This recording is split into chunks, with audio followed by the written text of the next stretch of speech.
Magandang araw po sa inyo, Sir Blair. Lalong-lalo na po sa mga giliw ninyong tagapakinig at taga-suporta sa inyong mga YouTube channel na The Voice Addict at mga kwento ni Apong Isaac.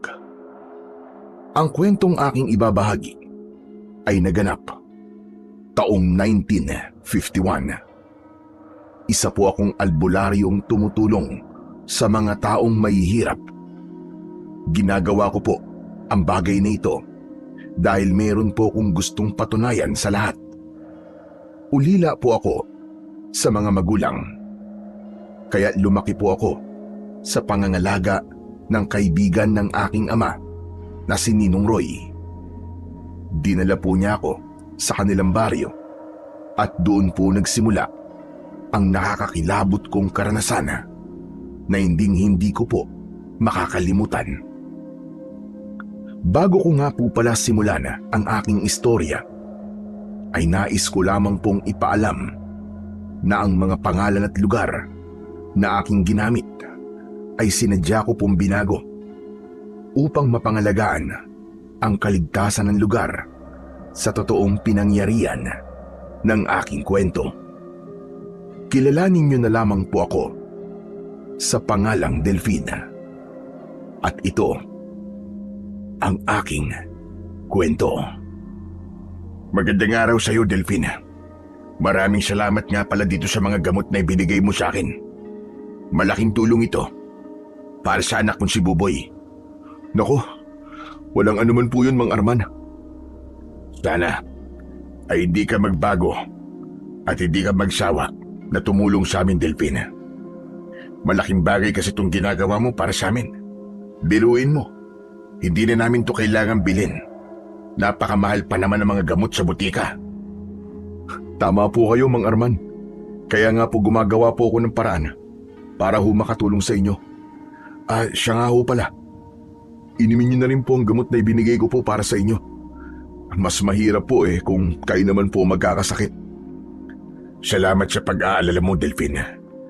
Maswerte kami at nakilala namin ang kagaya mong may mabuting puso para tumulong sa mga tulad kong mahihirap.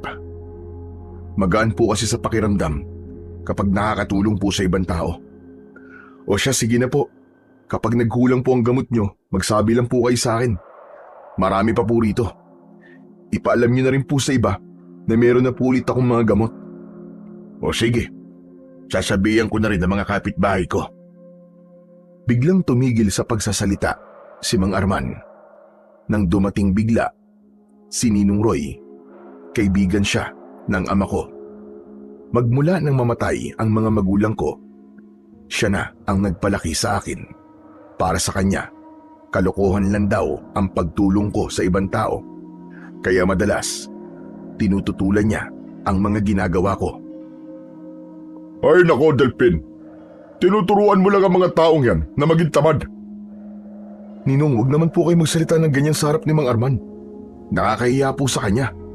O bakit? Wala namang masama sa sinabi ko . Dapat pa nga, siya ang mahiya sa atin. Dahil araw-araw siyang nakakatanggap ng tulong mula sa atin. Hindi po araw-araw ang ginagawa kong pagtulong sa kanila, Ninong Roy. Kaya wag po kayo magsasalita ng ganyan.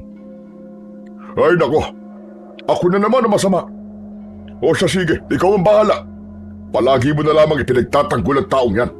Kaya lumalaki ang ulo . Dahil sa sinabing yon ni Ninong Roy, nahiya tuloy ako kay Mang Arman. Hindi tuloy ako makatingin sa kanya. Hindi ko alam kung ano ang dahilan at palaging pinagsasalitaan ng masakit ni Ninong Roy si Mang Arman. Gayong ang alam ko dati ay matalik silang magkaibigan at palaging magkasama. Nang hindi ako kumibo, si Mang Arman ang nagsalita. Ayos lang ako, Delphin. Hindi mo kailangan mahiya sa akin. Isa pa, sanay na ako sa ugali ng ninong mo. Dapat lang na masanay ka, Arman. Dahil araw-araw tayo nagkikita sa tapat ng bahay ko. Kaya alam mo na rin kung ano ang ugali ko. Hindi ko sinasabing masamang humingi ng tulong sa iba. Pero kapag araw-araw na, aba, ibang usapan na yon. Ninong Roy, pwede ba? Iwan niyo na lamang po kami dito ni Mang Arman. Sige na po. Hindi po ba't meron pa kayong gagawin sa likod ng bahay? Ay nako, pambihira naman oo. Ipinagtatabuyan mo yata ako Delphin. Hindi naman po sa ganun, Ninong. O siya, sige na nga. Maiwan na kita rito. Iiling-iling na umalis sa tabi ko si Ninong Roy. Pagkatapos, sinulyapan ko si Mang Arman. Mang Arman, pasensya na po talaga kayo sa mga sinabi ng ninong ko Magmula po kasi nang mamatay ang kanyang asawa at anak, nagkaganyan na po siya. Ewan ko ba? Huwag mo kong alalahanin, Delphin. Ayos lang ako. Ako nga ang dapat na humingi ng pasensya sa iyo dahil sa tulong na ginagawa mo para sa anak ko. Ay nako, huwag niyo pong sabihin yan. Ang mahalaga po ay nakakatulong po ako sa inyo. Isa pa, hangad ko rin po ang paggaling kagad ni Buboy. Matagal ko nang dinadasal sa Diyos na sana pagalingin niya na ang anak ko. May awa po ang Panginoon, Mang Arman. Kaya pakikinggan po niya ang panalangin ninyo. Hindi na nga ako nakakapagtrabaho ng maayos dahil doon. Dahil kailangan ko siyang bantayan sa gabi. Ang hirap kapag walang asawang makakatuwag sa buhay. Tama po kayo. Mahirap po talaga kapag mag-isang itinataguyod ang isang anak. Maaga po kasing nawala ang asawa niyo Isa lang po ang pakiusap ko sa inyo, Mang Arman. Huwag niyo pong iiwang mag-isa si Buboy, lalong-lalo na po kapag gabi. Ganun nga ang ginagawa ko, Delphin. Ay siya nga po pala. Bukas po dalhin niyo po sa akin si Buboy para masuri ko po ang kalagayan niya. Talaga? Ay naku, maraming salamat talaga sa iyo, Delphin. Tsak na matutuwa nito si Buboy kapag nalaman niya, nagagamutin mo siya. Nung isang araw ko pa po sana sasabihin sa inyo to Naging abala po kasi ako sa paggawa ng mga gamot kaya nakalimutan ko. Ngayon ko lang po ulit naalala. Mabuti pala't pumunta ako rito, Hayaan mo at bukas na bukas din ay dadaling ko rito si Buboy. Sige po, basta hihintayin ko po kayo bukas. Matamis na ngiti ang gumuhit sa labi ni Mang Arman nang marinig niya ang sinabi ko. Alam kong nahihiya lang siyang magsabi sa akin na gamutin ko ang anak niya, kaya inunahan ko na siya. Maya-maya pa ay nagpaalam ito para umuwi sa kanila. Dala ang mga gamot na ibinigay ko sa kanya. Karamihan sa sangkap ng mga gamot ko ay ang katas ng pinagsamang dahon ng sambong at oregano. Natutunan ko ang lahat ng mga yon sa namatay kong Lolo Lando.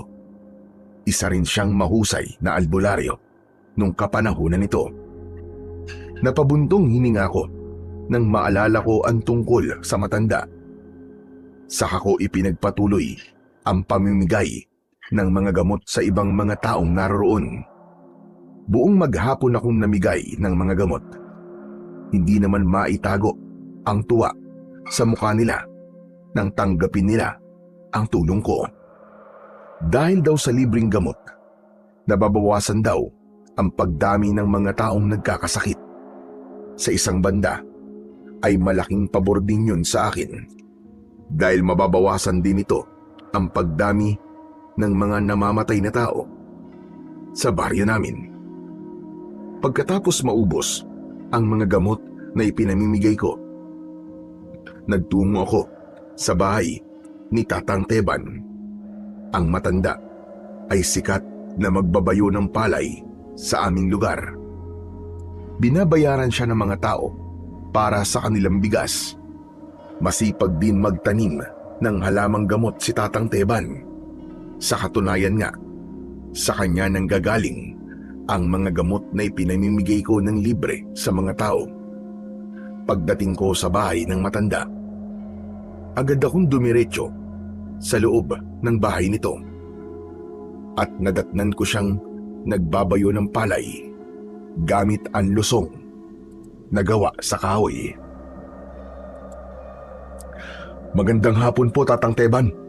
Aba, ikaw pala yan, Delphin. Ano't naparito ka? Gusto ko lang po magpasalamat para sa mga ipinadala niyo pong mga dahon ng sambong at oregano kahapon. Ay naku, walang problema yun. Ano ka ba? O ano, kumusta naman? Sapat ba ang mga daon ng sambong at oregano? Sapat lang po. Ipinagtira ko nga po kayo ng isang maliit na boteng may laman ng katas ng sambong at oregano. Abay, hindi ka na sana nag-abala pa, Delphin. Hayaan niyo na po. Para naman po may gamot din kayo. Namigay na nga rin po ako ng mga gamot sa mga tao kanina eh. Abay, ganun ba? O basta ha, kapag kailangan mo pa ng mga daon ng sambong at oregano, huwag kang mahihiyang magsabi sa akin. Tumigil ang matanda sa ginagawa nito. Saka siya tumingin sa akin ng diretso. Tila ba, naghihintay ito na iabot ko sa kanya ang boteng hawak ko. Siya nga po pala. Ito na po ang gamot nyo. Sige, hindi ko tatanggihan yan. Pakilagay mo na lang dyan sa ibabaw ng estante. Tatapusin ko lang tong ginagawa ko. Napatingin ako sa estante na itinuro ni Tatang Teban. Saka ko inilapag ang gamot doon. Pagkatapos ay lumapit ako sa matanda at pinanood ko ang pagbabayo niya ng palay. Tatang Teban, tanong lang ho, gano'n na po kayo katagal na nagbabayo ng palay? Kung hindi ako nagkakamali, siguro ay nasa 4 na dekada na. Kaya po pala. Sanay na po kayo sa pagdidikdik ng palay eh. Hindi po ba kayo nahihirapan? Hindi naman ako nahihirapan. Sanayan lang ang trabahong to. Mahirap kapag tumigil ako sa trabaho. Baka yung pam maging dahilan ng panghihina ng katawan ko. Tatang Teban, wala na po ba kayong pamilya? Wala na akong pamilya, Delphin. Iniwan ako ng una kong asawa. May anak ako sa kanya, isang lalaki. Pero nabalitaan ko nagpakamatay ito dahil niloko raw ng asawa. Nag-asawa po ba kayo ulit? Oo, pero maagang namatay ang pangalawa kong asawa.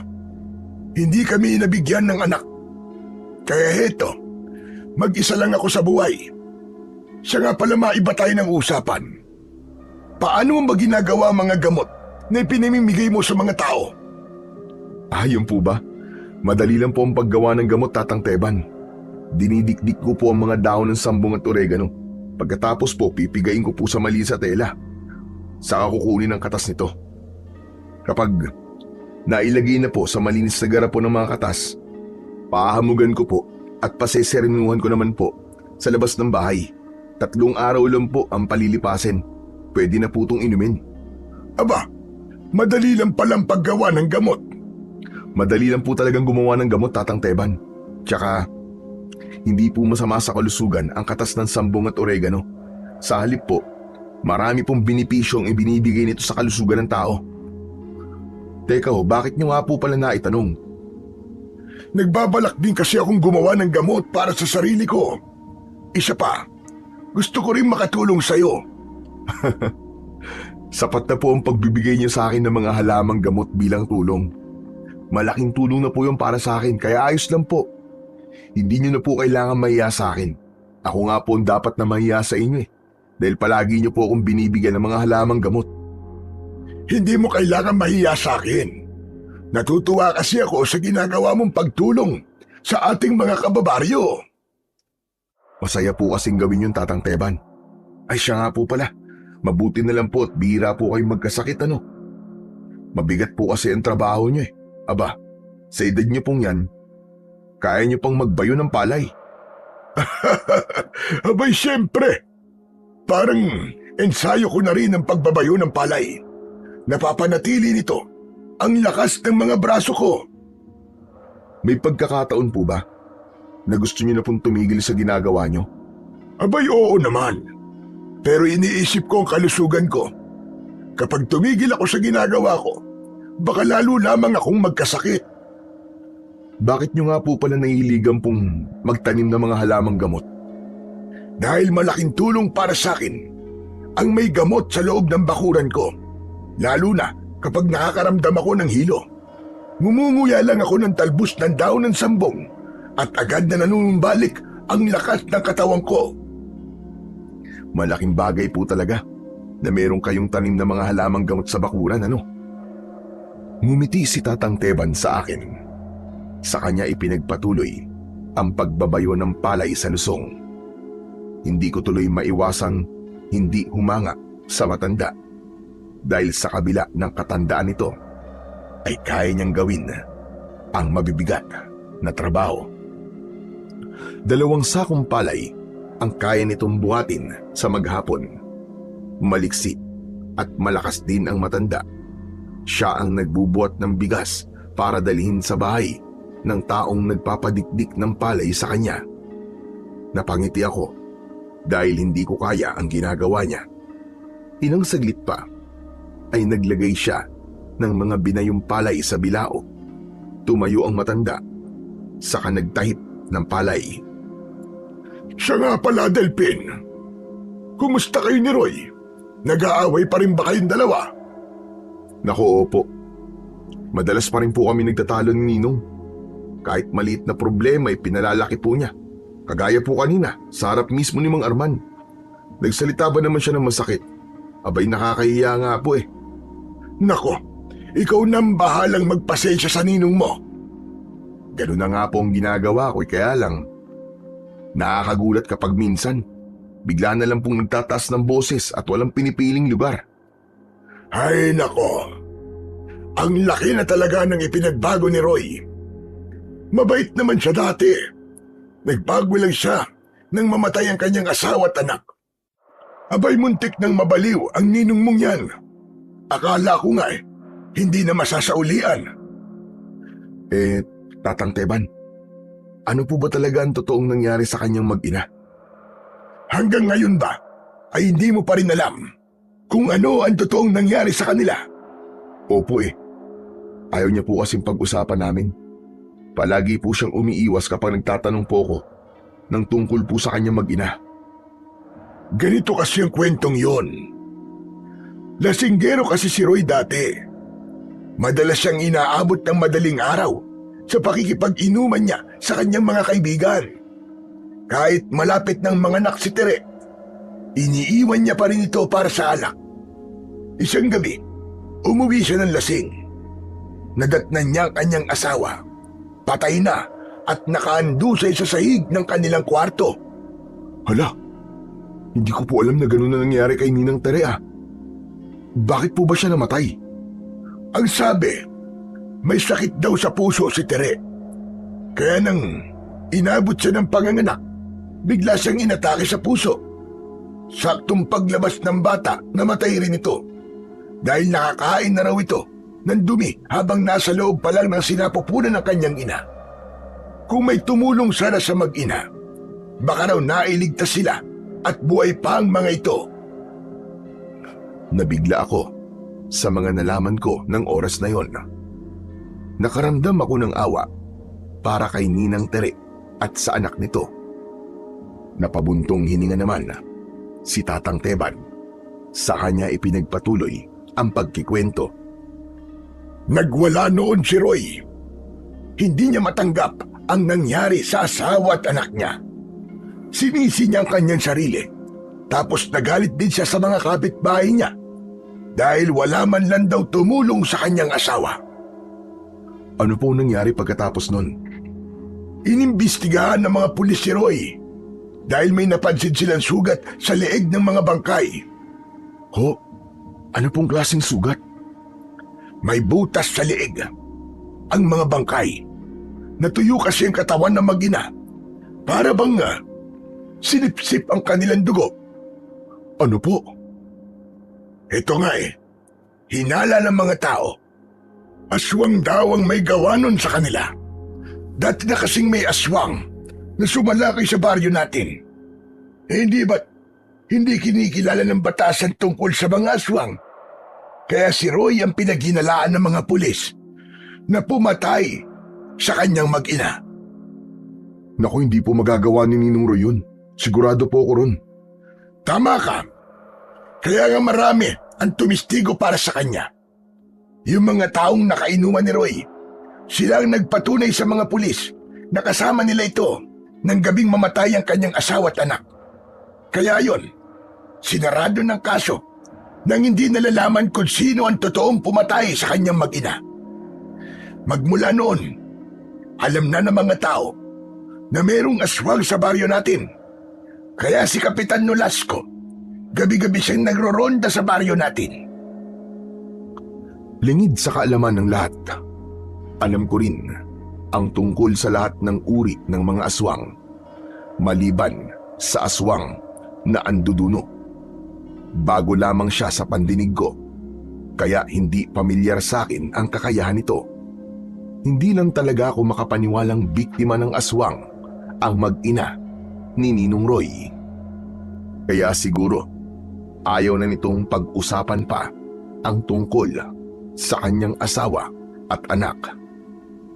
Siya nga po pala, Tatang Teban. Ano po bang pinagbatayan ng mga tao para masabi nilang aswang nga ang pumatay sa mag-ina ni Ninong Roy?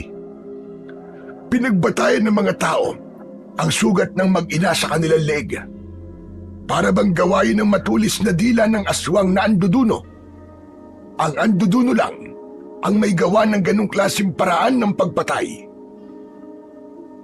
Ang aswang na anduduno ay isang nilalang na kumakain ng taong namatay sa sakit. Binabantayan niya sa gabi ang bahay ng bibiktimahin niya. Malakas ang pang-amoy nito. Alam niya kapag may sakit ang isang tao at malapit ng mamatay. Sa oras na marinig niya ang sariling kamatayan at iyak ng pamilya nito mula sa loob ng bahay ng kanyang bibiktimahin, saka siya aatake. Sisipsipin niya ang dugo nito gamit ang matulis niyang dila. Habang nagkikwento si Tatang Teban, nakuyong ko ang mga kamao ko. Tila ba ako ang nasaktan sa pagkawala ng mag-ina ni Ninong Roy. Hindi ko alam na ganun pala kabigat ang pinagdadaan ng hirap ng ninong ko. Saka ko lang siya naunawaan kung bakit ganun na lamang ang galit niya sa mga taong tinutulungan ko.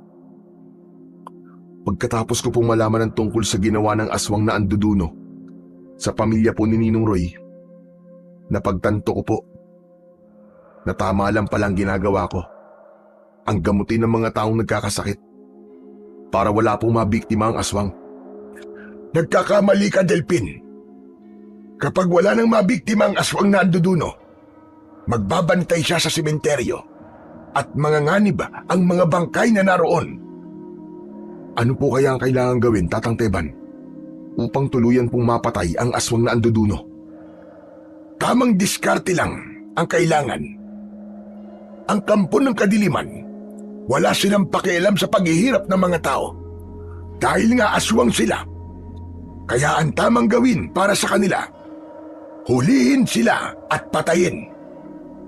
Kaya nga nagiging masama ang tingin ng mga tao sa mga aswang eh. Dahil sa mga ganong klaseng nilalang. Talagang masamang nilalang ang mga aswang, Delpin. Kaya huwag kang umasa. Nagagawa sila ng kabutihan. Kampon pa rin sila ni Satanas. Tumingin ako sa muka ni Tatang Teban. Gusto kong sabihin sa kanya na hindi lahat ng aswang ay masama. Ngunit paano ko babaguhin ang tingin na yon ng mga tao sa mga aswang kung may kagaya ng aswang na anduduno na patuloy pang namiminsala sa mga tao sa baryo namin? Siya nga po pala, Tatang Teban. Mauuna na po ako. May gagawin pa po kasi ako sa bahay eh. Hala, sige na. Makakaalis ka na. Huwag mo nalang babanggitin kay Roy ang pinag-usapan natin na nangyari sa pamilya niya. Alam mo naman yon, masyadong madamdamin.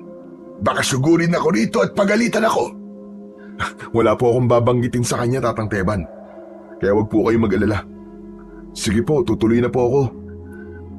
Tumango si Tatang Teban. Saka ako lumabas ng kubo nito. Naglakad ako pabalik sa bahay. Nadatnan ko na naghihintay sa akin si Ninong Roy. Nakatayo siya sa labas ng balkonahe. Sakto paglapit ko, ay agad siyang nagsalita. Saan ka ba galing, ha, Delpin? Sa bahay lang po ni Tatang Teban. Bakit po, Nong?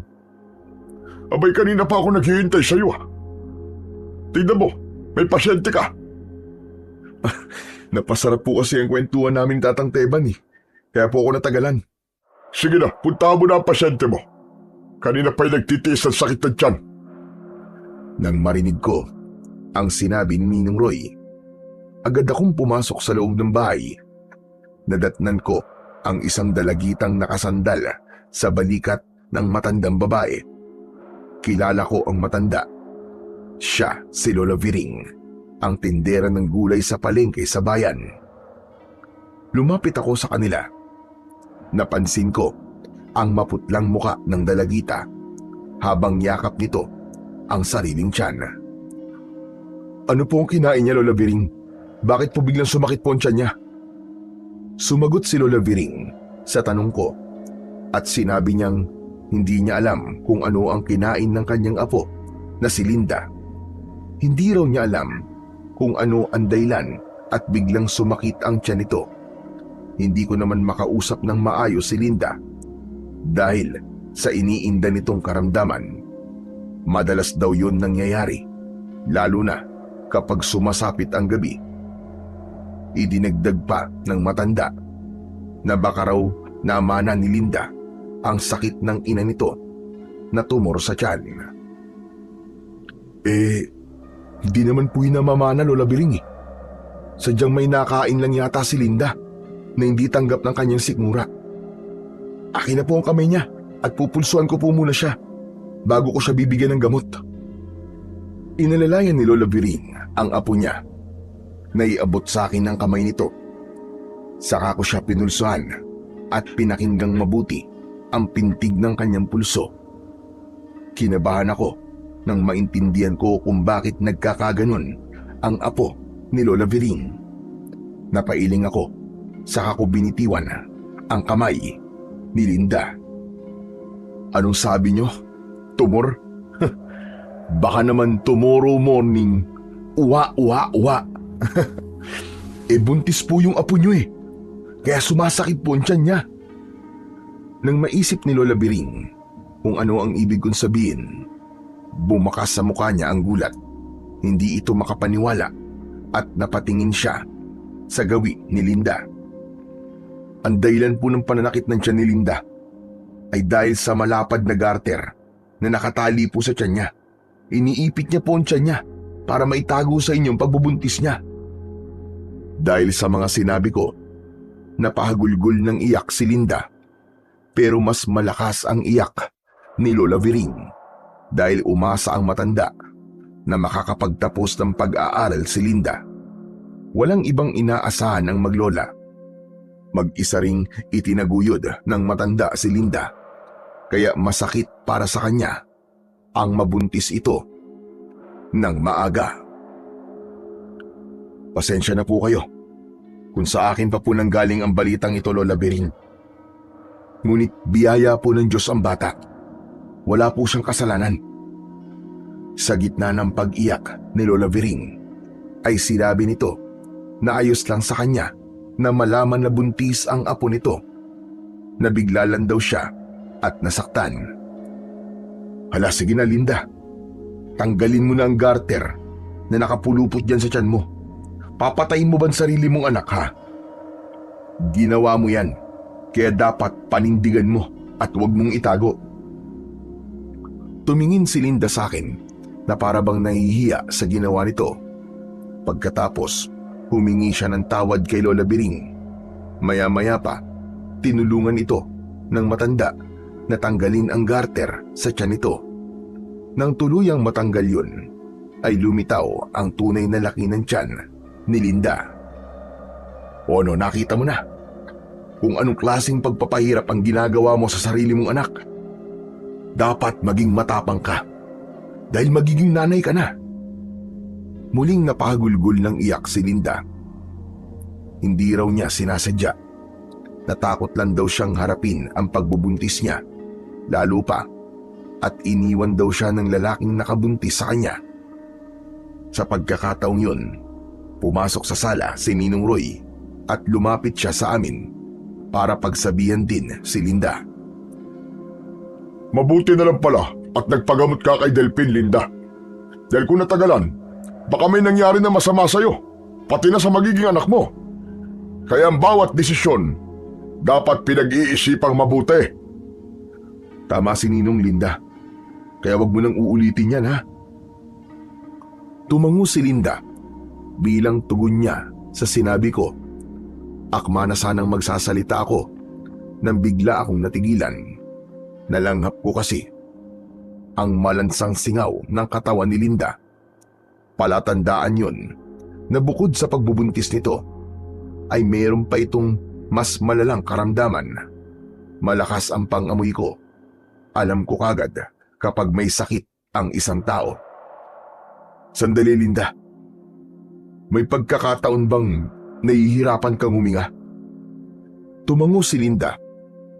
Sinabi nito na mayroong pagkakataong sumasakit din ang kanyang dibdib. Dati raw ay bihirang mangyari yon. Pero nang magbuntis siya, napapadalas na raw ang pananakit nito at kung minsan ay nawawalan pa raw siya ng malay. Nang marinig ko yon, mabilis kong kinuha ang garapon sa ibabaw ng lamesa. May laman yon na katas ng pinagsamang dahon ng sambong at oregano. Kinalog ko ang laman nito. Saka ko inihaplas sa tiyan ni Linda. Lumitaw ang kulay ubing guwit sa tiyan nito. Yun ang palatandaan na tama nga ang hinala ko. Bigla akong nag-alala at napatingin sa gawi ni Lola Viring. Kaya naman, bigla siyang nagtanong kung ano raw ang nakita ko sa tiyan ng kanyang apo. Malala na po ang sakit niya sa baga. Nagsisigarilyo po ang apo niyo. At batay sa pagkakasuri ko, sa kulay ng kanyang tiyan, dumudura na rin po siya ng dugo. Tama ba ako, Linda? Tumango si Linda bilang tugon sa tanong ko. Sa labis na pagkabigla ay nawalan ng malay si Lola Viring. Mabuti na lang at nasaloko ang matanda. Saka ko siya inihiga sa upuan. Tinulungan ako ni Ninong Roy na alalayan si Lola Viring hanggang sa nagkamalay ulit ito at kalmado nang nakipag-usap sa akin. Lola Viring, mahirap na pong gamutin ang sakit ni Linda. Isa pa, buntis po siya. Siguro po, kailangan muna niyang uminom ng mga herbal para mabawasan po ang pananakit ng dibdib niya. Heto po, kunin niyo po itong maliit na bote na mayroong katas ng dahon ng sambong at oregano.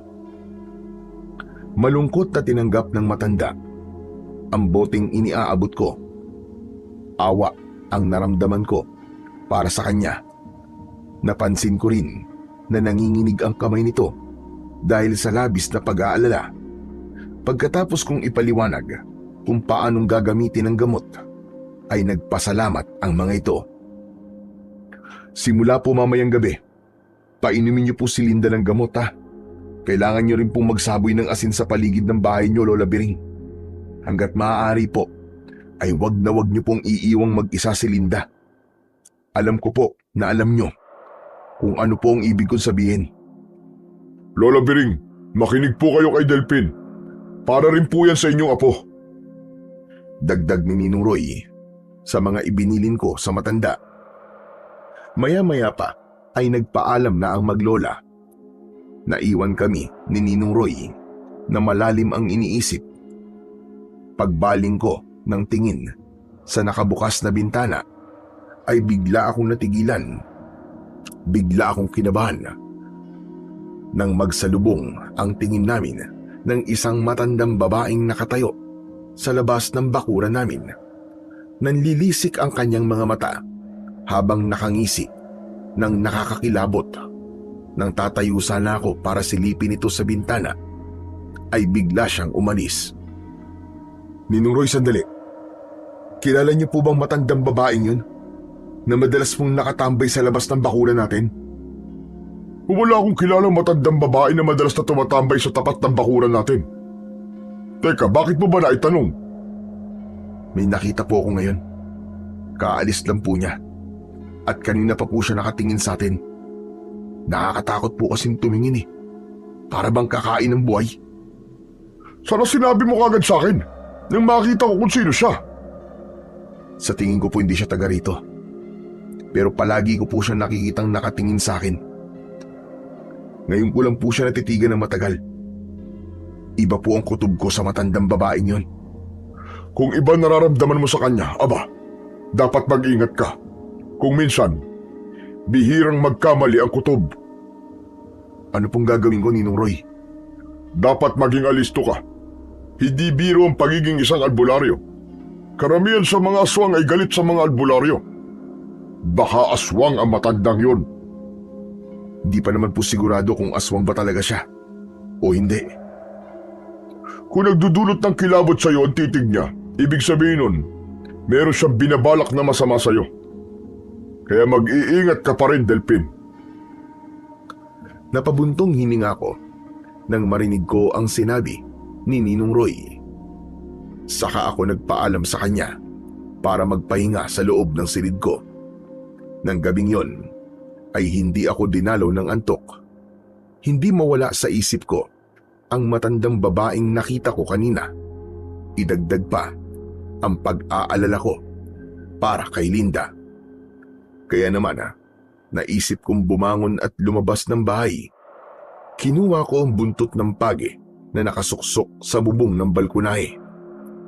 Mahigpit kong hinawakan ito, saka ako umalis at tinaak ang daan papunta sa bahay ni Linda at Lola Biring.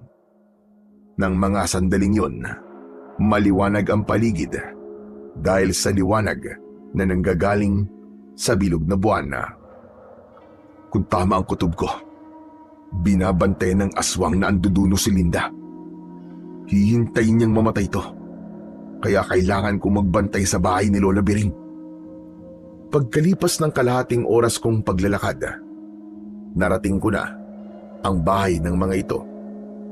Nagtago ako sa makapal na halamanan. Hinintay kong uminit ang buntot ng pagi, yung kasi ang palatandaan ko kung meron ng aswang sa paligid. Nang masiguro kong walang nilalang na nagbabantay sa bahay ng dalawa, lumabas ako sa aking pinagtataguan at lumapit na ako sa bahay ng mga ito. Tao po? Tao po, Lola Biring? Linda? Gising pa ba kayo? Ilang segundo ko naghintay sa tapat ng pintuan ng mga ito.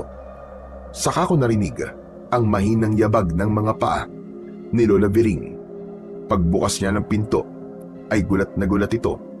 Tinanong niya ako kung ano raw ang ginagawa ko sa tapat ng bahay nila. Nag-aalala po kasi ako sa inyo eh. Baka hindi niyo po kayanin ang pagbabantay kay Linda. Napaiyak si Lola Biring at bigla niya akong hinawakan sa braso. Sabi niya na inaapoy raw ng lagnat si Linda. Ayaw rin daw nitong inumin ang gamot na ibinigay ko sa kanya. Kaya naman, tamang-tama lang daw ang pagpunta ko sa bahay nila dahil kailangan daw niya ang tulong ko. Mabilis akong pumasok sa loob. Dumiretso ko sa silid ni Linda. Bumungad sa paningin ko ang nanginginig na katawan nito habang nakabalot ito sa kumot. Pinagpapawisan din ito ng malapot.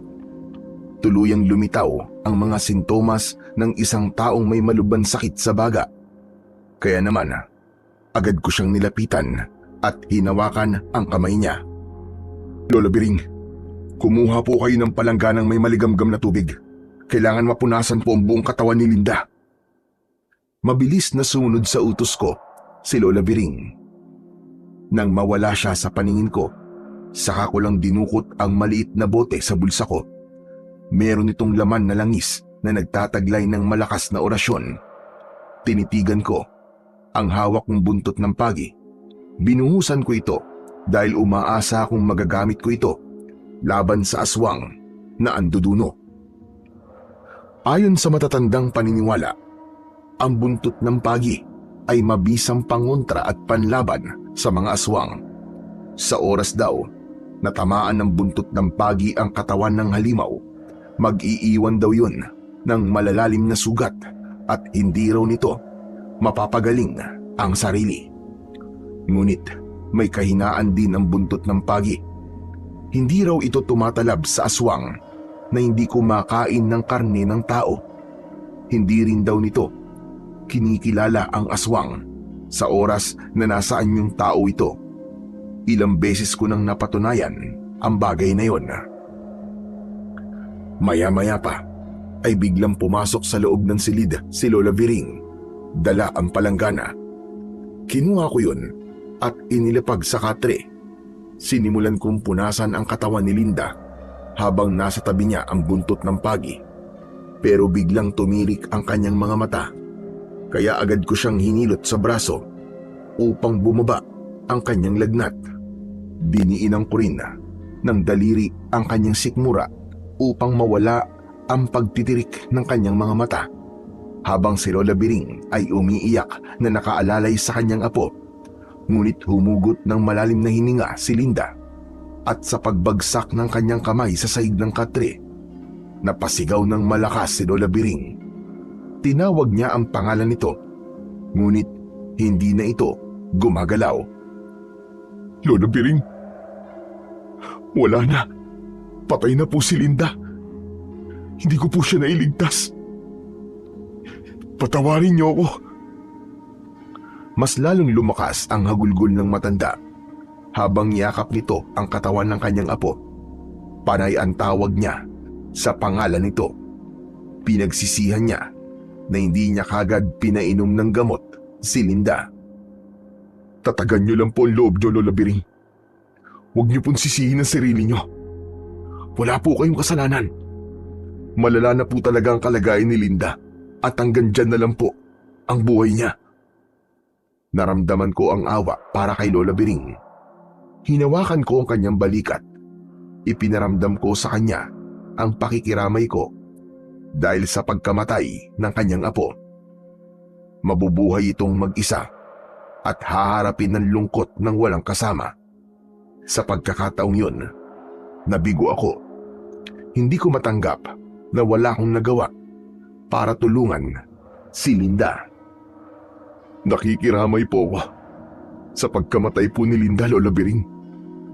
Tumango ang matanda habang hindi pa rin ito binibitiwan ang katawan ng kanyang apo. Nang magpasalamat siya sa akin, ay lumabas akong sandali sa bahay upang sumagap ng hangin. Ngunit bigla kong napalinga sa paligid nang maramdaman kong tila may nakatingin sa akin. Kasunod ng pagbabago ng simoy ng hangin, amoy na bubulok na laman ng tao. Aswang! May aswang sa paligid! Mabilis akong tumakbo, papasok sa loob ng bahay ni Lola Biring. Kinuha ko ang buntot ng page sa tabi ni Linda. Saka ako bumalik sa labas at nagmatsyag sa paligid. Naramdaman ko na biglang kumulo ang bote ng langis mula sa loob ng bulsa ko. Kaya naman, pumunta ako sa gitna ng bakuran. Itinutok ko sa kawalan ang buntot ng pagi. Nahirapan akong pakiramdaman ang kilos ng aswang dahil mas nangingibabaw ang iyak ni Lola Biring. May aswang ang duduno sa paligid. Kailangan maging alerto ko. Matyaga akong nagbantay sa labas ng bahay, pero walang aswang na nagpakita sa akin. Nilibot ko rin ang paligid ng bahay ng matanda, ngunit wala akong nakita. Pagkalipas ng 2 oras, ay pumasok ulit ako sa bahay ni Lola Biring para naman magbantay sa katawan ni Linda. Nadatnan kong nakatulog na ang matanda sa tabi ng kanyang apo. Kaya ginising ko siya. Lola Biring, puntahan niyo po si Kapitan Nolasco para ipaalam ang nangyari po sa apo niyong si Linda. Tumango si Lola Biring. Saka siya tumayo sa bangko.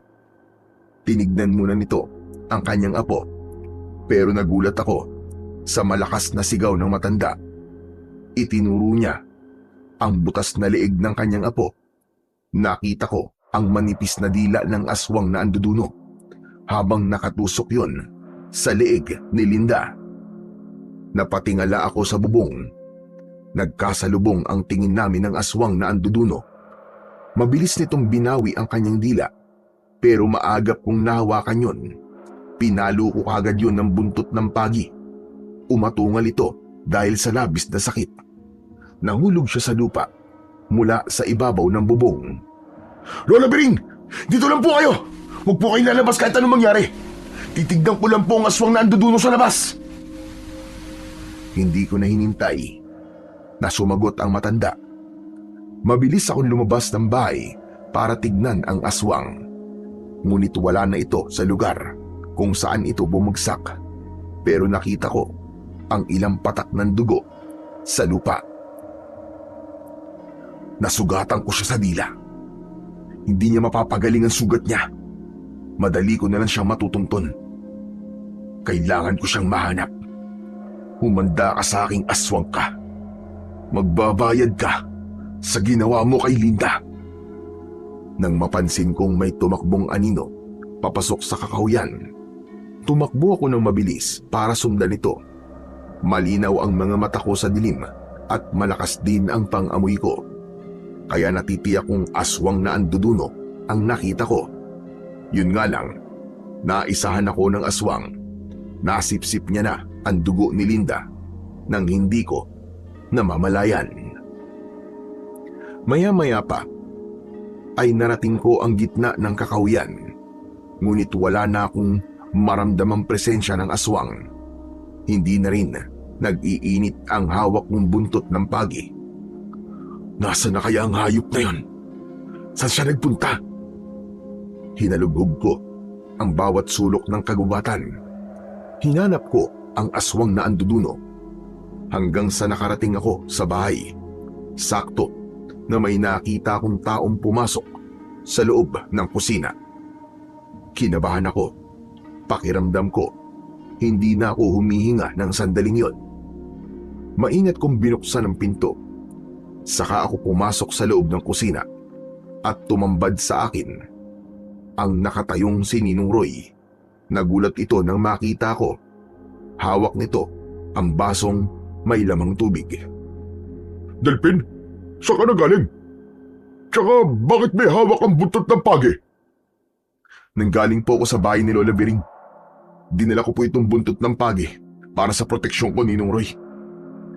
Ninong, wala na si Linda. Patay na po siya. Ano? Aba, kanina lang ay buhay pa siya. Teka, bakit ka nagpunta sa bahay ni Lola Bering? Akala ko ba natutulog ka na?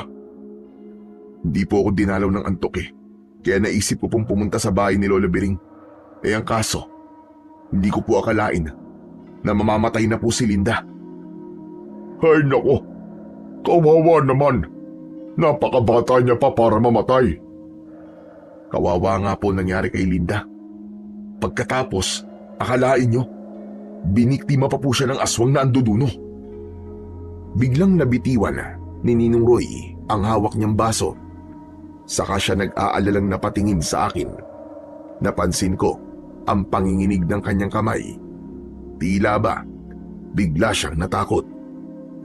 Bakit, Ninong? Para bang nagulat kayo sa sinabi ko? Ha? Hindi ako nagulat. Dati ko nang alaman tungkol sa aswang na anduduno. May naalala lamang ako. Kaya ako nabitiwan ng baso. Nakita ko pong nanggaling kayo sa labas. Saan po kayo nagpunta? Ha? Nagpahangin lang ako. Lumapit ako kay Ninong Roy. Dinampot ko sa saig ang nabitiwan niyang baso. Kahit wala akong maramdamang mabigat na enerhiya mula sa kanya, hindi mawala-wala ang pagdududa ko na baka isa siyang aswang na anduduno. Tumayo ako at ibinigay ko sa kanya ang baso. Nanginginig ang kanyang kamay nang hawakan niya yon. Hindi siya makatingin sa akin ng diretsyo. Ninong Roy, may masakit po ba sa inyo? Namumutla po kasi ang labi niyo Wala akong sakit. Ganito talaga nagiging reaksyon ko kapag nababanggit ang tungkol sa aswang na anduduno. May naalala lamang ako. Hala, sige na. Maiwan muna kita rito. Magpapahinga muna ako. Sige po. Pumasok na po kayo sa kwarto niyo. Kailangan ko pang puntahan si Kapitan Nolasco para ipaalam sa kanya ang nangyari kay Linda. Pero gabi na. Baka matsyempo ka ng aswang na anduduno. Mabuti pa nga po yun eh. Nang magkaharap na kami ng halimaw na yun, hindi ko palalampasin ang ginawa niya kay Linda. Magtutuos kami. Hindi kumibo si Ninong Roy. Bakas sa mukha nito ang pagtataka sa ikinikilos ko. Hindi ako nagpahalata sa kanya na sinusuri ko ng palihim ang bibig niya dahil gusto kong makita kung may sugat ito sa dila. Pero dahil lumayo siya sa akin, nabigo akong makita yon. Mag-iingat ka na lang sa pagpunta sa bahay ni Kapitan Nolasco. Hindi na kita masasamahan dahil biglang sumama ang pakiramdam ko. Naiintindihan ko po, Ninong. Sige na po, magpahinga na po kayo. Tumalikod sa akin si Ninong Roy at pumasok siya sa loob ng kanyang silid. Naiwan akong natitigilan habang nakatitig sa hawak kong buntot ng pagi. Mahirap matukoy kung aswang si Ninong Roy dahil hindi nagkakaroon ng reaksyon ang buntot ng pagi kapag nasa anyong tao ang aswang. Isang malalim na buntong hininga ang pinakawalan ko. Nanatili akong nakatayo sa loob ng kusina habang pinag-iisipan ko kung paano ko mauhuli sa akto si Ninong Roy. Pagkalipas ng 5 minuto, nagpasya na akong lumabas ng bahay. Dala ko ang buntot ng pagi nang maglakad ako papunta sa bahay ni Kapitan Nolasco. Pagkalipas ng 10 minutong paglalakad, narating ko ang bahay nito. Sakto na nadatnan ko silang nagpupulong kasama ng kanyang mga tanod. Mabilis akong lumapit sa kinaroroonan nila at ipinaalam ko ang mga nangyari kay Linda.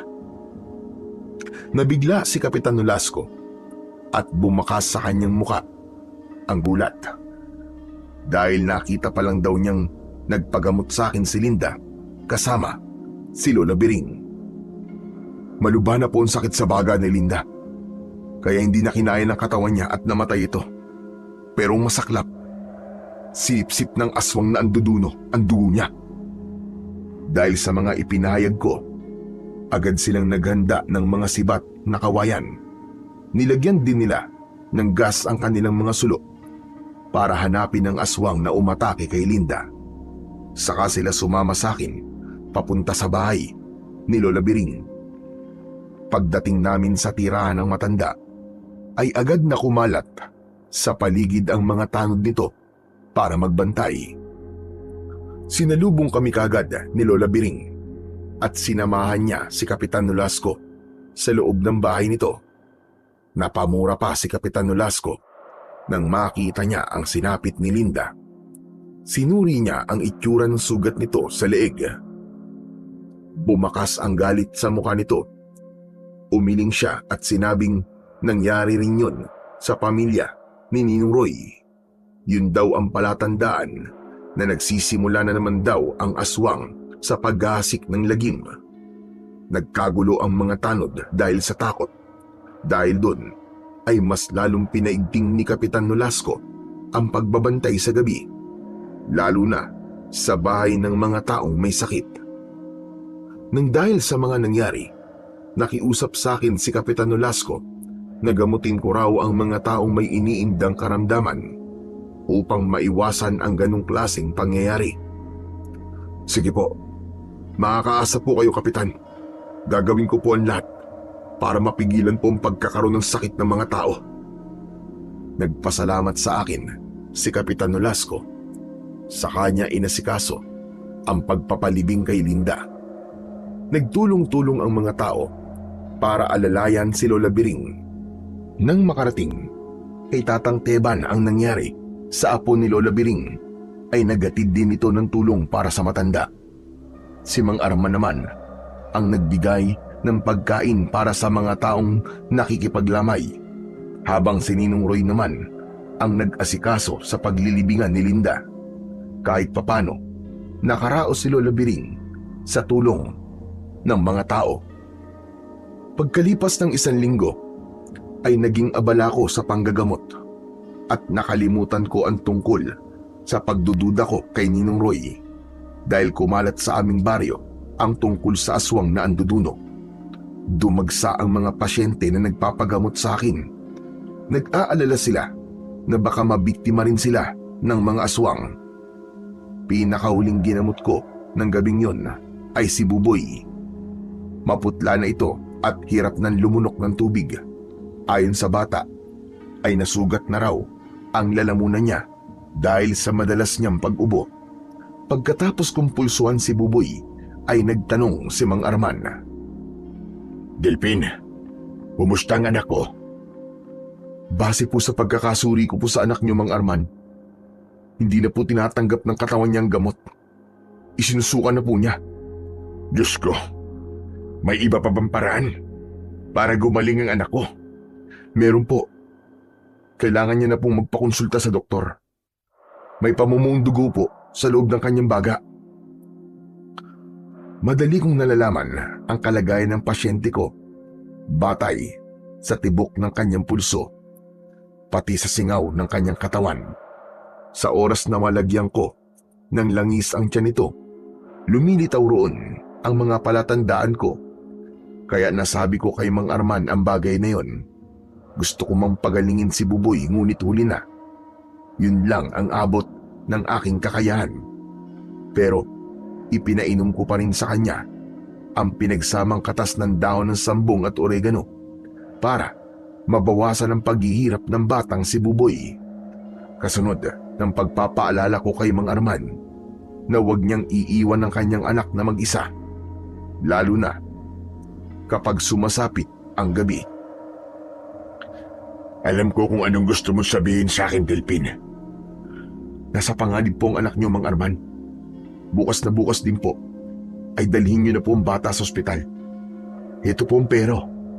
May naitatabi naman po ako dito kahit konting halaga lang. Para po may maipamasahay kayo papunta niyo sa ospital. Sa kanyo na lang po problemahin ang iba kapag naroon na po kayo. Maraming salamat dito, Delphin. Saka na po kayo magpasalamat sa akin kapag gumaling na po ang anak niyo. Malungkot na tinignan ni Mang Arman ang kanyang anak na nakahiga sa katre. Nilapitan niya ito para alalayang bumangon. Nang tumapat sa akin si Buboy ay nagsalita ito. Sinabi niya na mag-iingat daw ako sa mga aswang na gumagala sa gabi dahil meron daw siyang nakitang matandang babae na umaaligid sa bahay ko. Nakita niya rin daw yun na nakasunod kay Linda. Kaya bigla kong kinabahan dahil naalala ko ang tungkol sa matandang babaeng nakita ko. Nagpahabol pa ang bata na palagi na raw niyang nakikitang nakatingin sa kanya ang matanda. Para bang ito raw ang sundo ng kamatayan. Hindi ko alam kung bakit nasabi yun ni Buboy.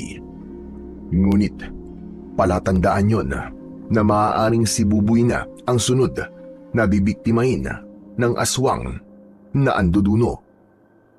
Teka, ang matandang babae ba na sinasabi mo ay magulo ang buhok at marumi ang damit? Nakangisi ba siya habang nanlilisik ang kanyang mga mata? Sunod-sunod ang pagtango ni Buboy. Sinabi niya na ang kulay ng damit ng matandang babae ay kulay itim. Ang itsura daw ng damit nito ay para bang damit ni kamatayan. Kahit saan daw siya magpunta, ay nakasunod ang matandang babae. Sinundan ko ng tingin ang labas ng bintana dahil tumingin doon si Buboy. Kaya naman, mabilis din akong sumilip roon. Nahagip nga ng mga mata ko ang pagtakbo ng matandang babae papunta sa kakauyan. Nag-aalala akong napasulyap kay Buboy. Saka ko sila nilapitang mag-ama. Anak, bakit ngayon mo lang sinabi ang tungkol sa matanda? Sinabi ni Buboy na kaya hindi raw niya masabi sa kanyang ama ang tungkol sa matandang babae dahil pakiramdam daw niya ay nasa paligid lamang ito. Baka sa muka ng bata ang takot. Kaya naman nag-aalala akong napatingin sa muka ni Mang Arman. Mang Arman, palagi niyo pong babantayan si Buboy. Hinala ko aswang ang matandang babae na yun. Nakikita ko rin po siya sa labas ng bahay namin. Kaya ako na ang bahala sa kanya. Sige na po, lumakad na po kayo ni Buboy nang makapagpahinga na po siya ng maayos. Maraming salamat sa iyo, Delpin. Walang anuman po yun. Yung mga ibiniling ko po sa inyo, Mang Arman, ha? Huwag niyo pong kalilimutan. Inihatid ko hanggang sa tarangkahan ng bakuran ang mag-ama. Bago ako pumasok sa loob ng bahay, inihanda ko ang buntot ng pagi dahil balak kong magbantay sa bahay ni Mang Arman at Buboy. Gagawin ko yun ng tahimik dahil ang hinala ko, kasama ko sa bahay ang kalaban ko. Masama sa loob ko ang isiping aswang na anduduno, si Ninong Ray. Ngunit kailangan kong mag-ingat dahil hindi ko alam kung kailan ito aatake. Ngunit sa puso ko, umaasa pa rin ako na sana ay nagkamali lang ako ng kutob sa kanya. Maya-maya pa ay narinig kong bumukas ang pinto sa likod ng bahay. Sumilip ako sa siwang ng bintana at nakita kong lumabas ng bahay si Ninong Roy. Naglakad siya papunta sa kakauyan. Kaya naman, dinampot ko ang buntot ng pagi. Binuhusan ko ito ng langis. Saka ako tumalon sa bintana para sundan ito. Pakiramdam ko ng mga sandaling yon ay hindi na ako humihinga. Natatakot akong malaman ang katotohanan sa pagkatao ni Ninong Roy. Diyos ko, gabayan niyo po ako. Huwag niyo po akong papabayaan. Malaki ang akbang ng mga paa ko. Nang lihim kong sundan si Ninong Roy, panay ang linga niya sa paligid na para bang may hinahanap ito. Saglit siyang huminto sa paglalakad nang makarinig siya ng alulong ng mga aso. Kaya naman, nagtago din ako sa likod ng puno habang nakasilip sa kinaroroonan niya. Diyos ko, alam ko kung saan nanggagaling ang ingay na yun ng mga aso. Sa bahay ni Mang Arman. Hindi maaari. Baka may masamang nangyayari kay Buboy. Kinabahan ako dahil sa ingay ng mga aso. Kaya napatingin ako sa direksyon ng bahay ni Mang Arman. Hindi ako makagalaw sa kinatatayuan ko habang nakikiramdam ako sa kilos ni Ninong Roy. Muling naulit ang alulong ng mga aso. Kaya napalinga ito sa paligid. Direkta siyang napatingin sa pinagtataguan ko. Mabuti na lang at mabilis akong nakapagtago sa likod ng puno bago pa niya ako makita. Napasandal ako sa kahoy habang habol ang sarili kong hininga. Kumalat ang katahimikan sa paligid kaya naisip kong sumilip ulit. Pero wala na si Ninong Roy sa lugar kung saan ko siya huling nakita. Naloko na. Nawala na si Ninong Roy. Saan kaya siya nagpunta? Anak naman ng putya, oo. Hindi kaya naramdaman niyang sinusundan ko siya. Naku po, Tepok, hindi maaari yun.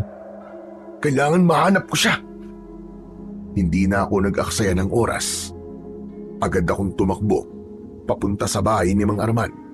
Hinala ko, dun din nagpunta si Ninong Roy. Nang makarating ako sa bahay ni Mang Arman, nagulat ako sa nadatnan ko. Nakita kong nakikipaglaban si Ninong Roy sa aswang na anduduno. Nagkamali ako ng hinala sa kanya dahil hindi pala siya isang aswang. Bigla kong nag-alala nang makita kong nasa ilalim ng halimaw si Ninong Roy. Kaya naman, lumapit ako sa kinaroroonan nila at pinaghahampas ko ng buntot ng pagi ang katawan ng aswang na anduduno. Napaigtad ito dahil sa labis na sakit. Nag-iwan yun ng malalim na sugat sa katawan nito. Umusok ang kanyang sugat at kumulo ang kanyang dugo dahil sa epekto ng langis na ibinuhos ko sa buntot ng pagi. Umatungal siya ng malakas at kumaripas ito ng takbo papunta sa madilim na kakauyan. Maya-maya pa ay naramdaman ko sa braso ko ang kamay ni Ninong Roy. Nang lumingon ako sa kanya, bumakas ang pagtataka sa kanyang muka. Sinasabi ko na nga ba't ikaw yan, Delphin eh? Ninong, teka may sugat po kayo. Wala to. Malayo sa bituka to. Lintik na aswang na yan. Muntik na akong patayin. Ano po ba kasing pumasok sa isip nyo? At hinarap nyo po ang aswang na anduduno? Nang malaman ko na muling namiminsala ang aswang na anduduno, nagpasya akong maghintay sa kakauyan. Bala kong ipaghiganti ang mag-ina ko. Maghihiganti po kayo sa aswang na anduduno nang walang dalang armas? Kita nyo na po, muntik na po kayo mapahamak. Mabuti na lang talaga. Mabuti na lang na ano, ha Delphin? Na sinundan mo ko? Hindi ko alam na iba na pala ang naiisip mo tungkol sa akin. Akala mo ba hindi ko alam na sinusundan mo ko kanina pa? Pasensya na po kayo, Ninong. Ang buong akala ko po kasi kayo po ang aswang na anduduno. Marami ang namamatay sa maling akala. O ano? Hindi mo pa susundan ang aswang na anduduno? Hindi na po. Sigurado po kung pahihirapan siya ng sugat niya sa likod. Kusa siya magpapakita sa akin para magpagamot. Diyan ka nagkakamali. Maingat ang aswang na anduduno. Baka sa mga oras na to, nagsumbong na siya sa mga kalahi niya. Kung ganon, hindi po siya nag-iisa? Talaga bang marami po sila? Oo, Delphin. Maaaring mag-asawa o iisang pamilya ang naninirahan sa baryo natin. Kaya pagkatapos mo masugatan ang likod niya, tiyak, babalikan ka niya para patayin. Hindi po ako natatakot sa kanya.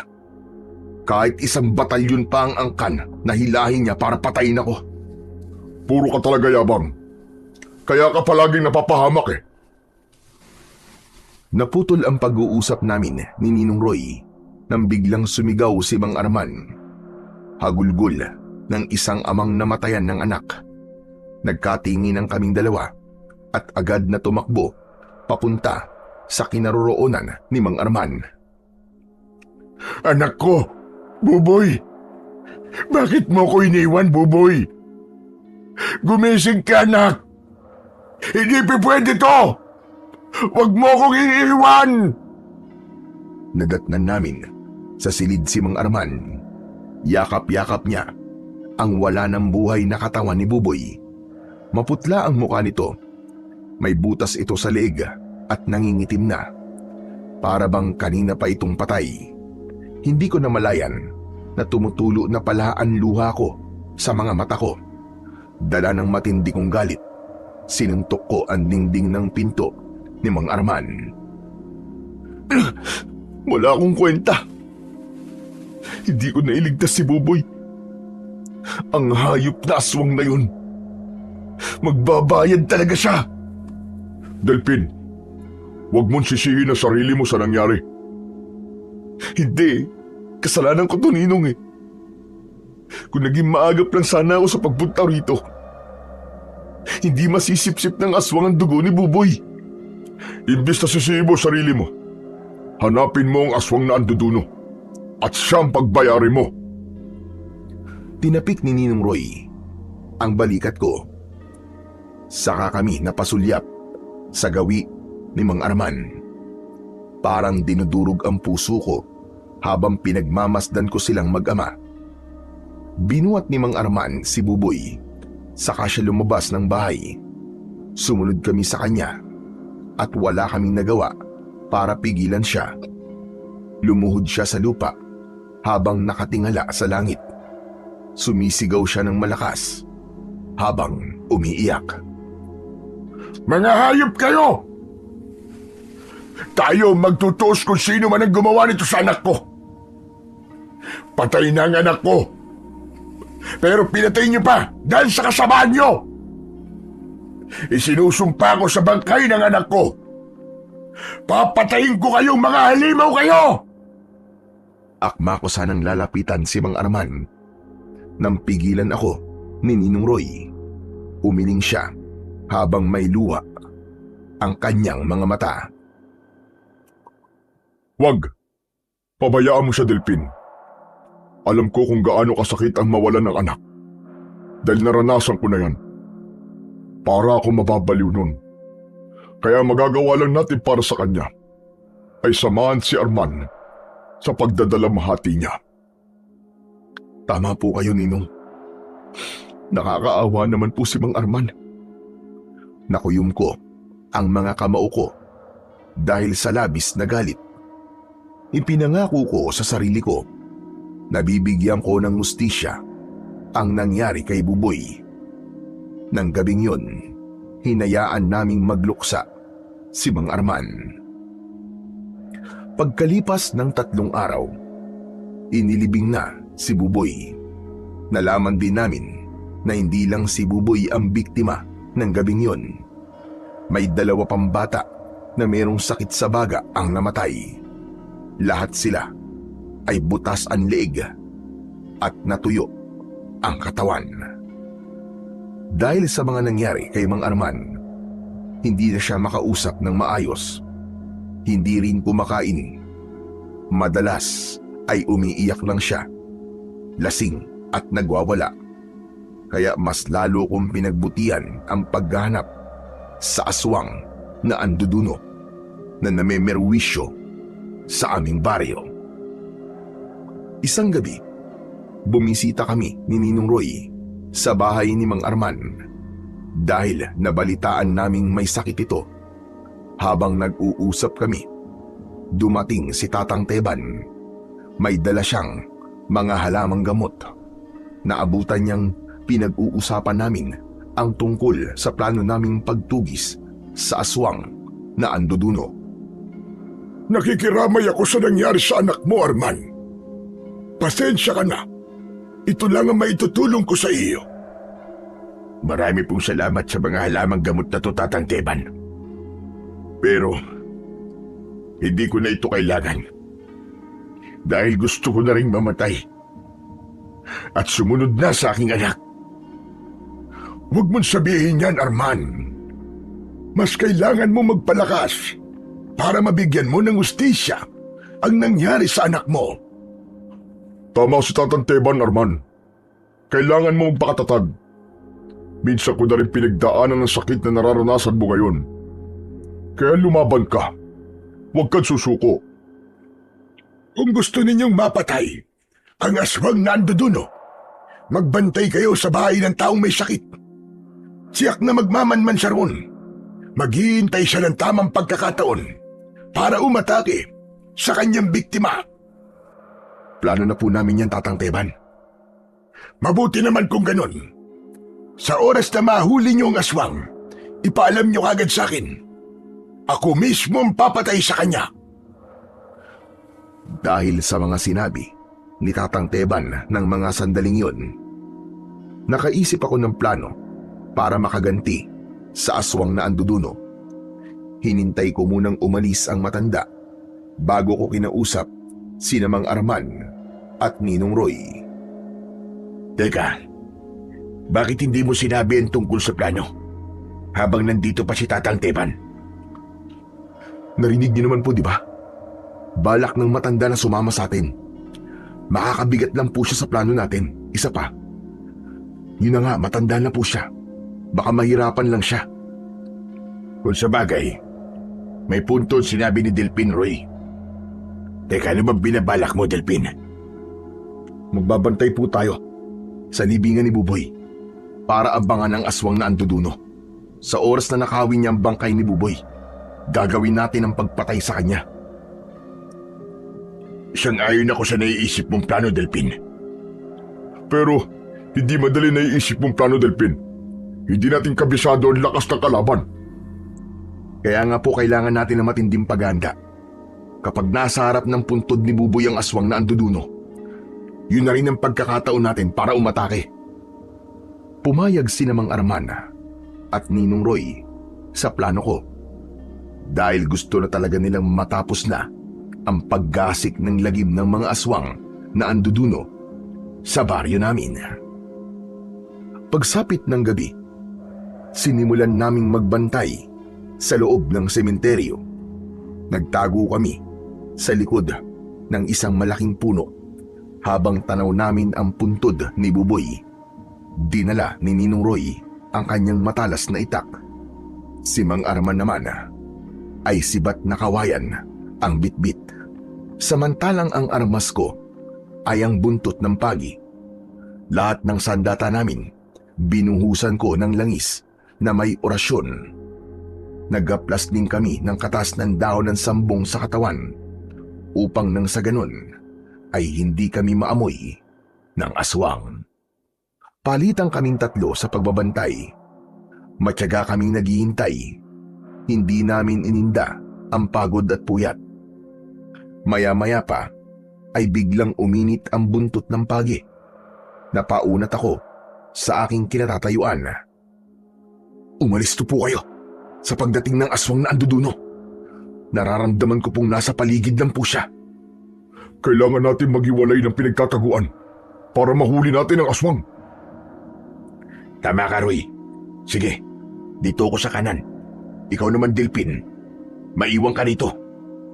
Sige po. Naghiwalay kami ng pinagtataguan.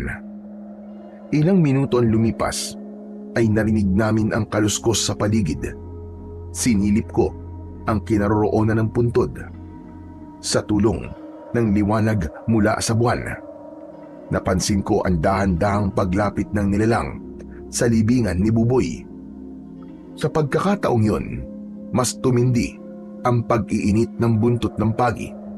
Nagulat ako dahil nakilala ko ang matandang babae na madalas kong nakikita sa tapat ng bintana namin. Siya rin ang matandang babae na nabanggit sa akin ni Buboy.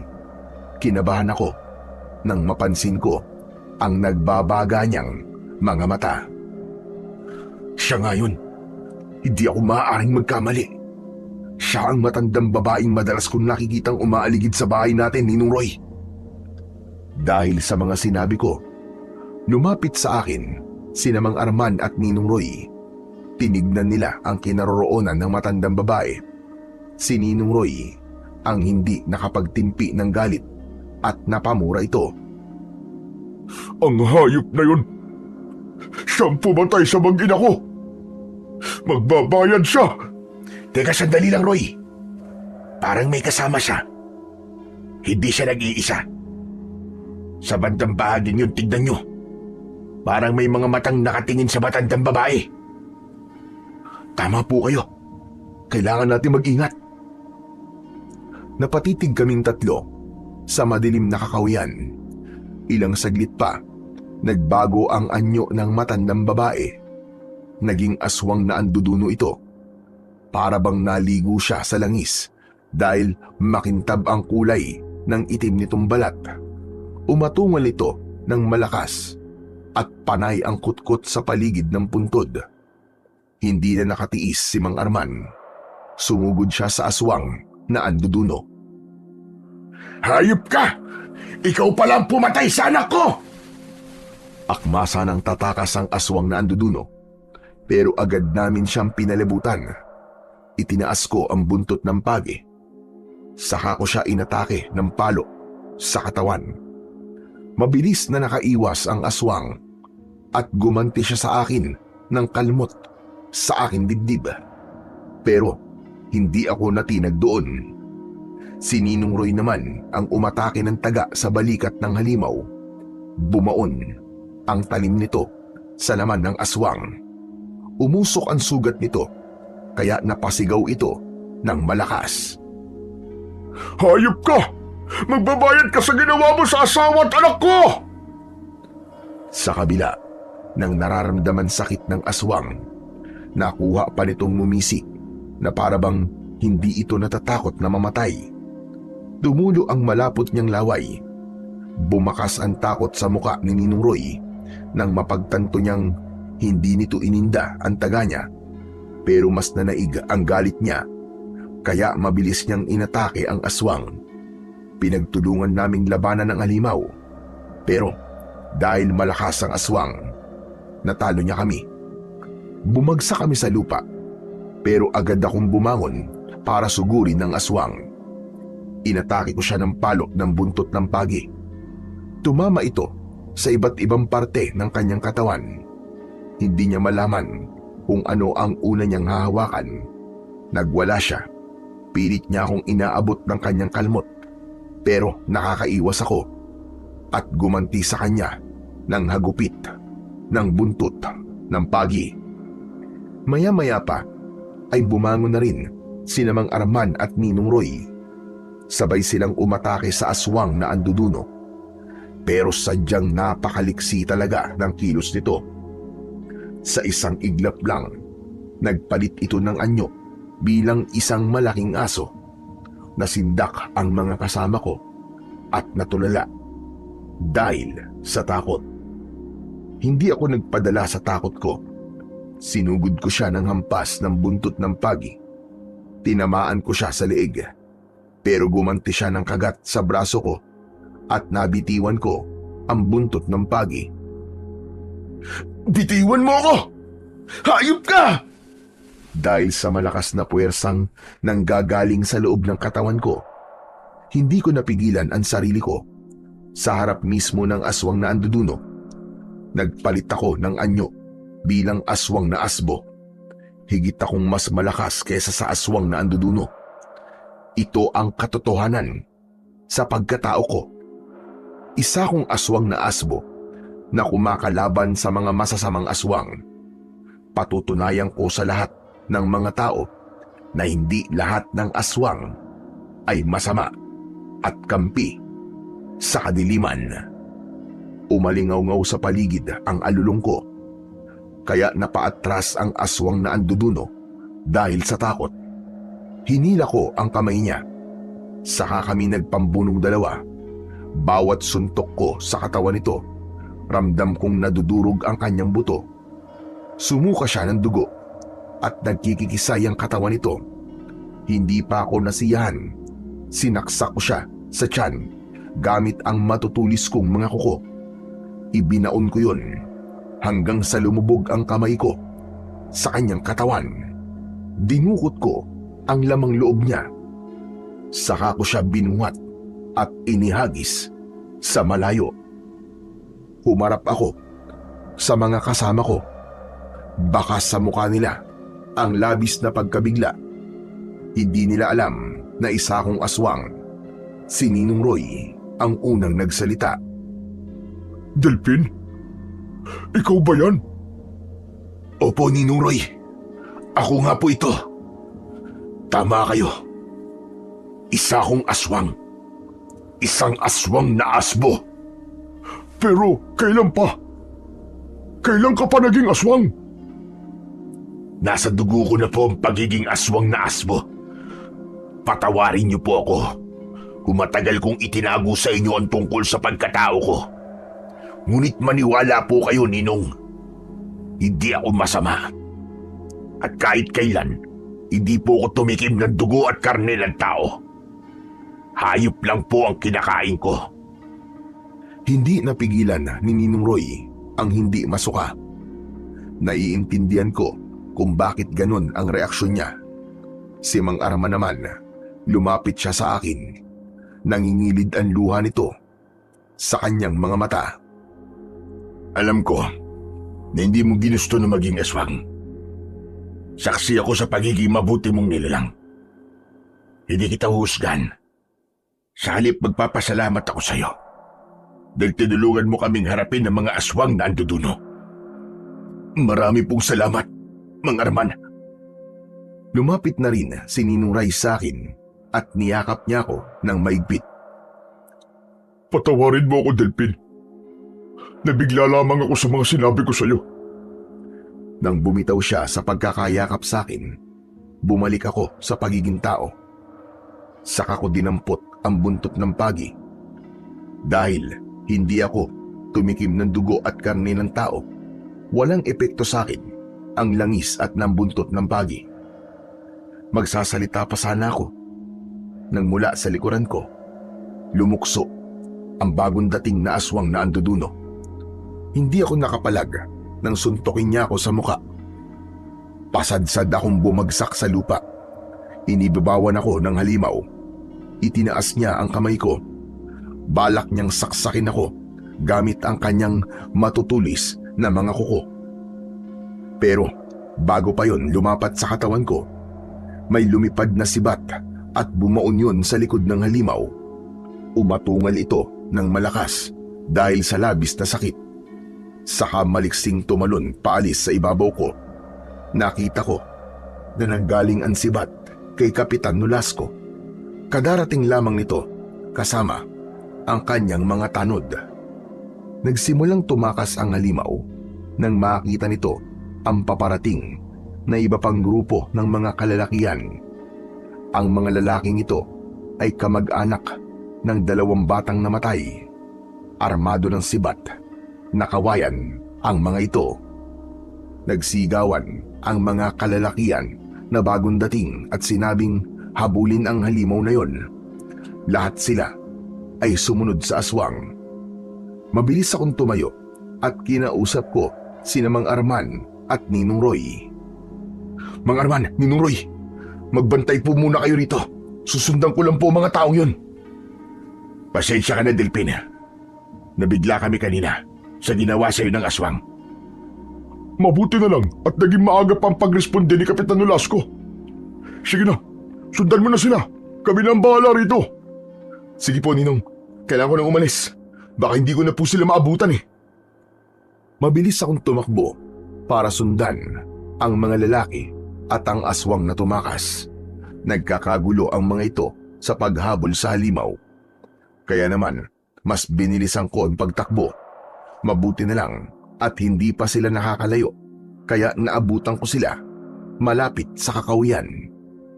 Narinig ko ang sinabi ni Kapitan Nolasco sa mga kalalakihang kasama nito. Hindi na raw makakalayo ang aswang na anduduno dahil napuruhan daw ito sa likod. Inutos din ni Kapitan Nolasco na maghiwa-hiwalay sila sa paghahanap sa aswang. Nahati kami sa 2 grupo, saka kami naghiwalay ng direksyon para sa paghahanap ng aswang na anduduno. Hindi pwedeng makatakas ang aswang na yun dahil tiyak nababalikan niya ang mga bangkay. Lalo na at napatay ko ang isang kasama niya. Sa paghahanap namin ni Kapitan Nolasco, pinasok namin ang kakawiyan.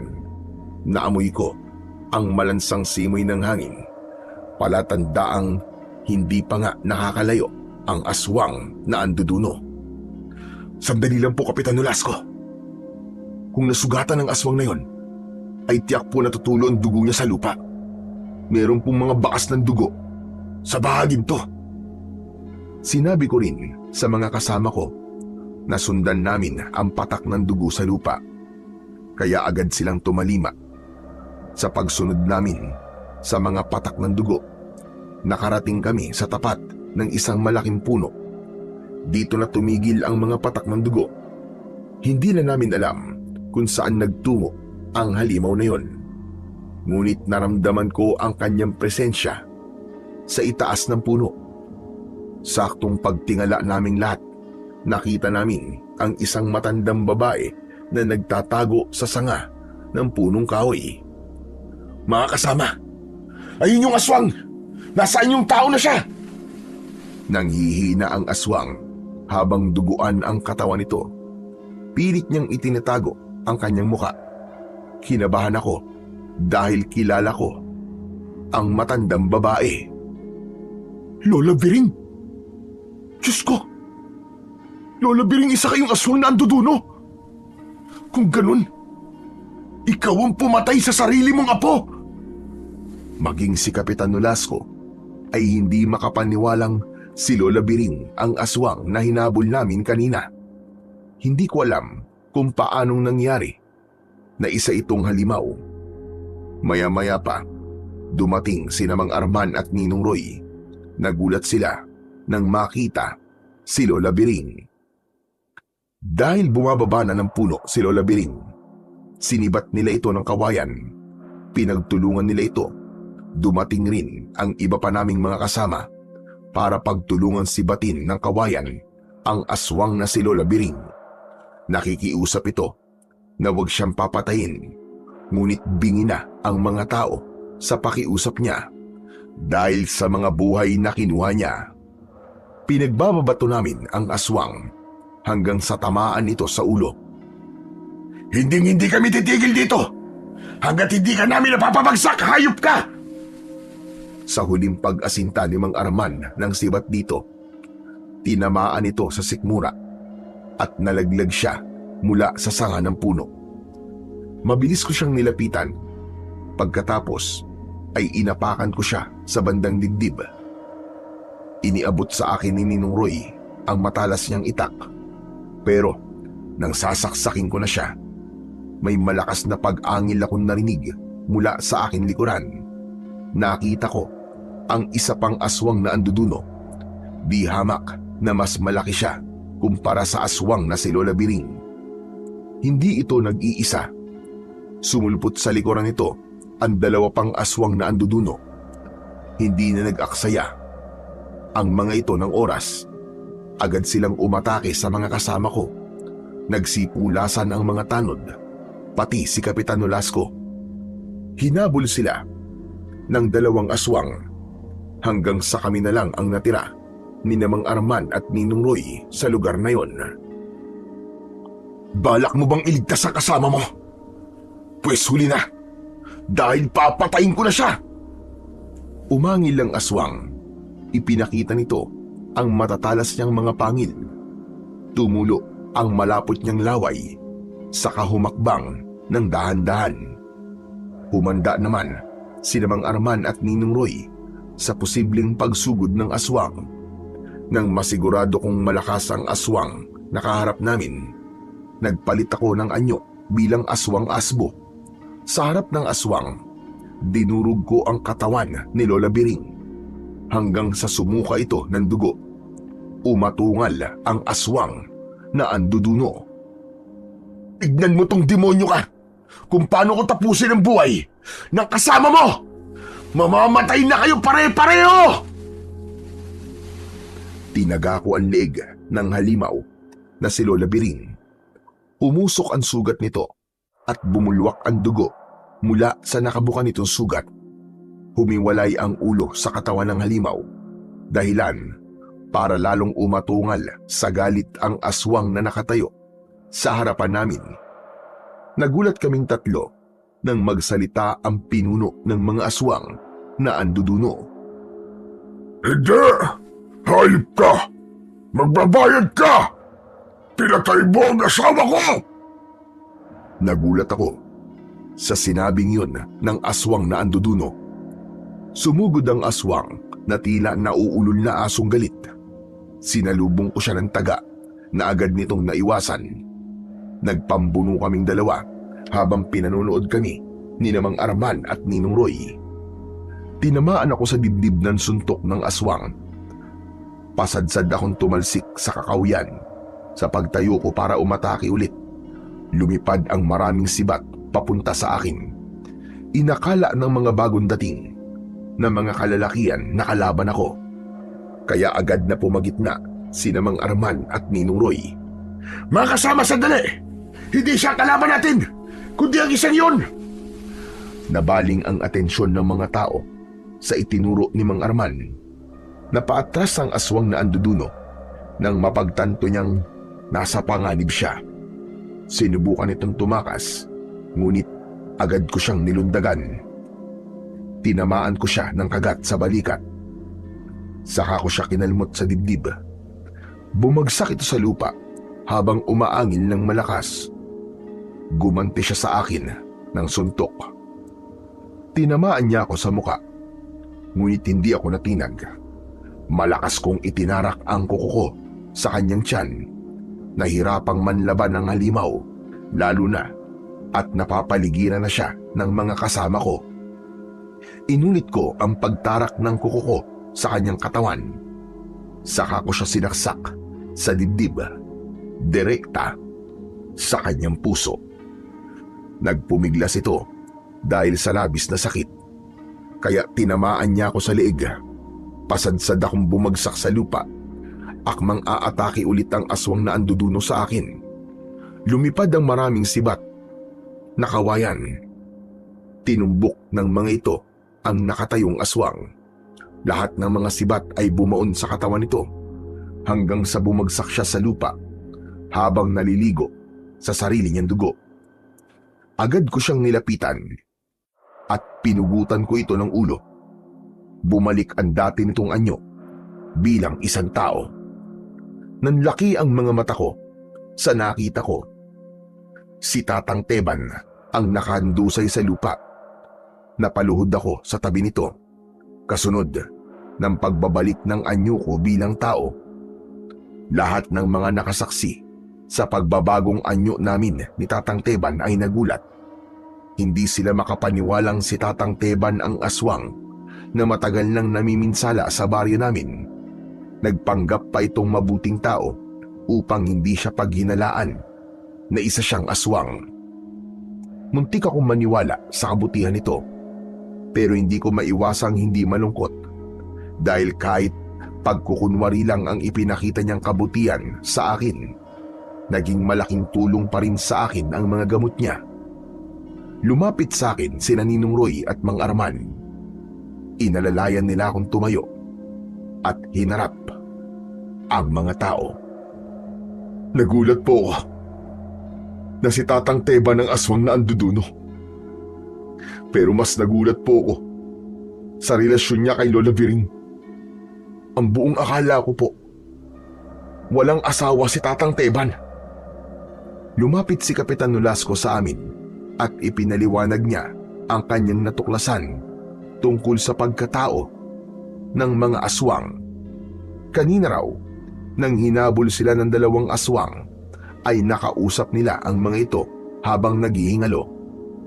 Tinanong raw niya ang mga ito kung sino ang pinuno nila. Kaya nalaman nilang si Tatang Teban ang aswang. Nalaman naming ang aswang na anduduno na una ko nang napatay sa sementeryo ay ang pangalawang asawa ni Tatang Teban na unang napabalitang patay na. Yung pala ay itinatago lamang ito para malayang makapambiktima. Samantalang si Lola Biring naman ay unang asawa ni Tatang Teban.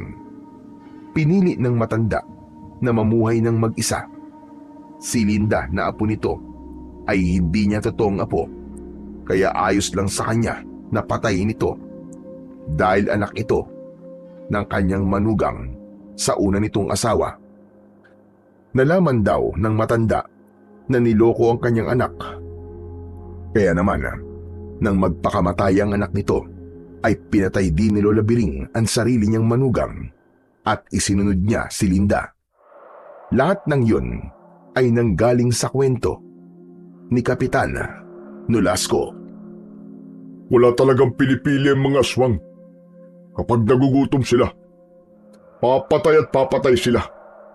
Mabawasan lang ang gutom na nararamdaman nila. Ngunit hindi lahat. Dahil meron pang mabuting aswang na kagaya ni Delpin. Hindi niya ginaya ang mga kauri niya. Sa halip, nagpakita siya ng kabutihan sa mga tao at naging kampi pa rin siya sa liwanag. Sumang-ayon si Kapitan Nolasco sa sinabing yun ni Mang Arman. Lahat ay tumingin sa gawi ko. Nagpasalamat silang lahat sa ginawa ko. Hindi nila tinignan ng pagiging aswang ko. Tinanggap nila ako ng buong buo. Isang pangyayari sa panaginip ko lang inaasahan. Hindi ko akalain na pwede palang mangyari sa totoong buhay. At lahat naman ng mga taong nakasaksi sa pagiging aswang ko ay nangako na ililihim nila sa lahat ang tunay kong pagkatao. Kaya naging magaan ang loob ko nang gabing lisanin namin ang lugar na yon. Sa kabilang banda, hindi lubos ang aking kasiyahang nararamdaman dahil alam ko, napatay ko man ang mga aswang na anduduno. Walang magbabago. Hindi na maibabalik ang mga buhay na nawala. Nang mga oras na yon, isa lang ang natutunan ko. Hindi batayan ng anyo o pagiging aswang para gumawa ng kabutihan sa kapwa. Dahil kahit aswang, maaaring mamuhay ng mapayapa, lalo na kung gagawa ng kabutihan para sa ibang tao. Hindi ko man lubos na mabago ang tingin ng mga tao sa mga aswang. Ang mahalaga, mananatiling mabuti akong nilalang sa paningin nila. Ipinagpatuloy ko ang pagtulong sa mga tao. Naging mahusay akong albularyo at marami akong napagaling na mga taong may malubhang karamdaman. Kaya isang araw, habang nagpapahinga ako sa balkonahe, nilapitan ako ni Ninong Roy. Anong iniisip mo, Delphin? Mukhang malayo ang tinatanaw mo. Bigla ko lang po naalala si Tatang Teban. Nang mawala po siya, napunta sa akin ng mga naiwan niyang tanim na mga halamang gamot. Sana sa pamamagitan po ng kanyang mga gamot, marami pa akong mapagaling. Kalimutan mo lang tungkol sa mga nangyari.